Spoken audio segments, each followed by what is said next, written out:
வணக்கம். சரளி வரிசை 11வது எக்ஸசைஸ். 10வது எக்ஸசைஸ்லன்னு பார்த்தீங்கன்னா பஞ்சம வரிசைன்னு கூட இதை சொல்லுவாங்க. ஏன்னா பாங்கிற ஸ்வரத்தை மையப்படுத்தியே தான் 10, 11, 12, 13, 14 14ஓட சரளி வரிசை முடியும். இதில் 14 வருஷம் வரைக்கும் 10லேருந்து 14 வருஷம் வரைக்குமே பாங்கிற பிளேஸை நம்ம புரிஞ்சுக்கிறதுக்காகவே அமைக்கப்பட்ட வரிசை.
Exercise number 12.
Exercise number 11 and 12.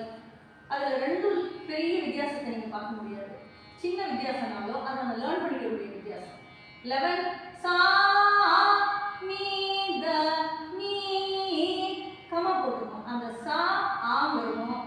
12th எக்ஸசைஸ்ல சா சா நீ த அந்த ஒரு கமாக்கு அந்த சாவே திருப்பி ரீப்ளேஸ் பண்ணியிருப்பாங்க. ஸோ சான்னு சொன்னாலும் ஒன்று தான், சா சான்னு சொன்னாலும் ஒன்று தான் அப்படிங்கிறத புரிஞ்சுக்கிறதுக்காகவே 11 and 12ல சிமிலராகவே எக்ஸசைஸ் போகும்.